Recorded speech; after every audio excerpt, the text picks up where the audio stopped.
Shalom Sobat ICC, saudara-saudari yang terkasih di dalam Tuhan kita Yesus Kristus. Berjumpa lagi dengan saya Osmar Wijaya di acara Devotion Gereja ICC Bandung. Well, how are you church? Apa kabar semuanya? Mungkin nggak dari kita semua bisa jawab luar biasa atau kabar kita baik-baik saja. Tapi satu hal yang kita yakini dan percaya bersama bahwa Tuhan kita itu selalu baik. Allah kita itu Allah yang setia di dalam setiap musim kehidupan kita. Dia Allah yang setia. Yesus Kristus tetap sama, baik dulu, kemarin, sekarang, dan sampai selama-lamanya. Forever He never change. God is good all the time, and all the time God is good. Hari ini kita akan sama-sama belajar tentang satu hal yang mungkin saudara dan saya sudah sering dengar. Topik yang akan saya bawakan yaitu adalah tetap percaya. Tetap percaya. Kata percaya dalam bahasa aslinya, bahasa Latin berbunyi creditis. Dalam bahasa Inggris berarti firm belief in the truth or strength of someone or something. Percaya berarti berpegang teguh pada figur atau seseorang ataupun sesuatu. Di dalam kehidupan sehari-hari, dunia berubah begitu cepat, berputar sangat cepat, dengan segala hal yang cenderung semakin instan. Perkembangan IT, teknologi, kemajuan lainnya yang sangat memudahkan mungkin bagi kita dan bikin hidup kita itu lebih simpel. Tapi di satu sisi lain, kehidupan yang serba instan tersebut membuat kita cenderung mengandalkan kemampuan, akal budi, pikiran, dan tenaga, serta hal-hal yang lebih individual tentang diri kita sendiri. Dunia menawarkan segala shortcut yang memungkinkan seseorang kehilangan iman dan pengharapan di dalam Tuhan, di dalam hal-hal spiritual, di dalam hal-hal bergereja. Mari kita lihat bersama firman Tuhan di kitab Yesaya, pasalnya yang ke-40, ayatnya yang ke-28. Tidakkah kau tahu dan tidakkah kau dengar? Tuhan ialah Allah kekal yang menciptakan bumi dari ujung ke ujung. Ia tidak menjadi lelah dan tidak menjadi lesu. Tidak terduga pengertiannya. Nabi Yesaya menjelaskan melalui ayat ini yang baru saja kita baca bahwa Tuhan itu berdaulat, berkuasa atas segala hal di atas muka bumi. Tuhan menciptakan bumi beserta segala isinya. Banyak hal yang mungkin gak bisa terselami, banyak hal yang mungkin kita gak pernah bisa pahami, karena akal budi kita gak akan pernah bisa menyamai akal budi dan pikiran jalan pikirnya Tuhan. That's why kita butuh Tuhan, karena itu kita butuh Tuhan. Banyak hal yang mungkin jadi pertanyaan bagi kita semua. Kalau Tuhan berdaulat, mengapa masih ada sakit penyakit? Mengapa masih ada masalah? Mengapa masih ada peperangan, kekurangan, perpecahan, dan segala macamnya hal-hal buruk yang ada di muka bumi ini? Jawabannya adalah karena bumi sudah kehilangan kemuliaan Allah. Dunia sudah jatuh ke dalam dosa. We live in a sinful world. Kita kehilangan akses untuk memiliki hubungan pribadi dengan Allah. Dosa menjadi penghalang manusia untuk mengakses segala berkat surgawi telah Tuhan sediakan di dalam kehidupan kita. Tetapi tidak berhenti sampai di situ. Karena kasih Allah yang begitu besar kepada manusia, Dia datang sendiri di dalam kehidupan kita, datang sendiri ke dalam dunia, di dalam pribadi anaknya, yaitu Yesus Kristus. Sehingga kita yang percaya kepadanya tidak beroleh binasa, melainkan memperoleh hidup yang kekal. Yesus datang untuk kita di saat keadaan kita bahkan masih jauh dari kata layak, saat kita masih berdosa. Yesus adalah ya dan amin akan segala pemenuhan dan penggenapan janji Allah. Pertanyaannya, maukah saudara percaya bahwa Tuhan adalah Allah yang berdaulat atas seluruh kehidupan kita? Banyak hal di dalam kehidupan ini yang tidak bisa kita kendalikan 100%. Banyak hal di luar kuasa dan wewenang kita.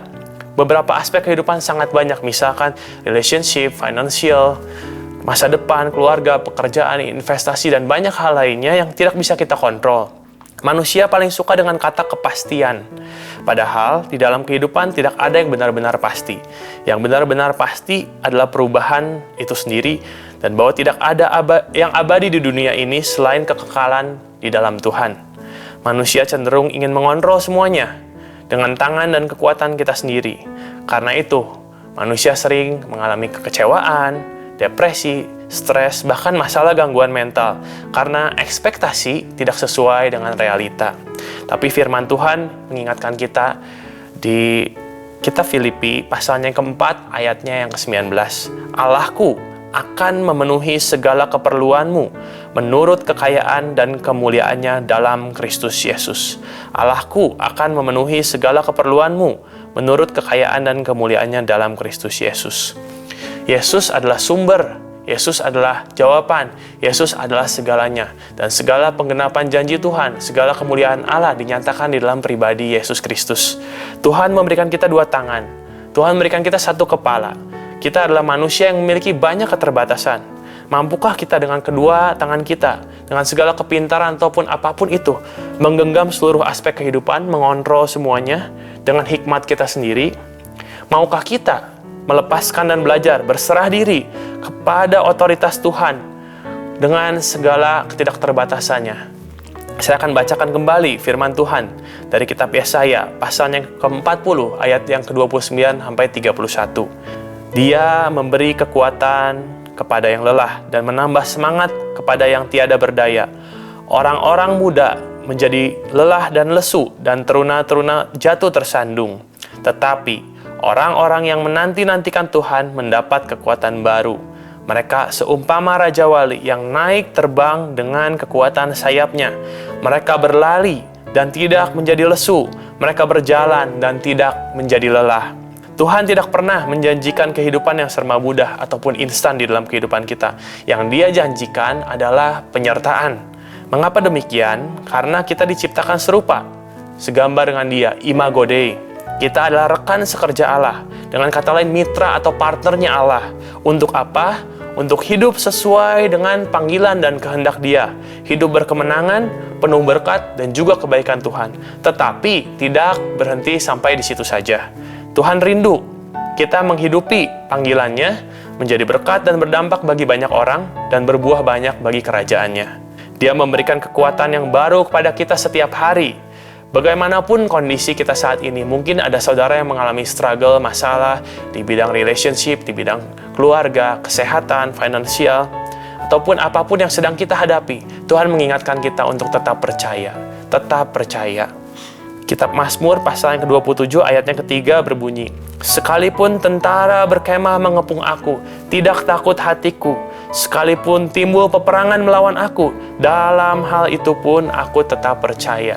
Daud mengingatkan kita untuk selalu percaya di dalam tekanan apapun, di dalam permasalahan apapun, tetap percaya kepada otoritas tertinggi, yaitu kedaulatan Tuhan. Don't stop. Keep believing, keep praying. Jangan berhenti, tetap percaya dan tetap berdoa. Kembali perkatakan firman Tuhan, kembali pegang janji Tuhan, kembali hidup di dalam kebenaran firman Tuhan, dan melangkah bersama dengan Tuhan walau mungkin terlihat sulit, walau mungkin terlihat tanpa pengharapan dari kasat mata secara manusia, tapi tetaplah percaya dan berjalan bersama Tuhan. Kitab Yesaya pasalnya ke-41 ayatnya yang ke-10 berbunyi, janganlah takut sebab aku menyertai engkau, janganlah bimbang sebab aku ini Allahmu. Aku meneguhkan, bahkan akan menolong engkau. Aku akan memegang engkau dengan tanganku yang membawa kemenangan. Di saat badai kehidupan ataupun pergumulan yang datang, di situ pula iman dan pengharapan kita diuji. Kita mungkin saja kehilangan segalanya di dalam hidup, baik harta, hubungan, uang, atau apapun itu yang mungkin membuat kita kecewa, ataupun banyak orang yang mengecewakan kita di dalam kehidupan kita. Tetapi saya mau mengingatkan pagi hari ini, berkat dan urapan Tuhan gak pernah hilang atas orang yang percaya. Tetapi selama kita masih punya harapan di dalam Tuhan, segalanya akan baik-baik saja. Firman Tuhan berkata, manusia mungkin merekakan yang jahat terhadap kita, tetapi Allah sanggup mengubah segalanya untuk mendatangkan kebaikan bagi kita yang terpanggil sesuai dengan rencana Allah. Jesus is more than enough for us. Tuhan lebih dari cukup untuk kita. His grace is sufficient for us. Kasih karunia-Nya lebih dari cukup buat kita. Saya akan memberikan rangkuman singkat untuk sermon hari ini. BEST, B-E-S-T, B-E-S-T ya. Pertama, believe. Believe itu percaya kepada Tuhan segenap hati. Yang kedua, expect.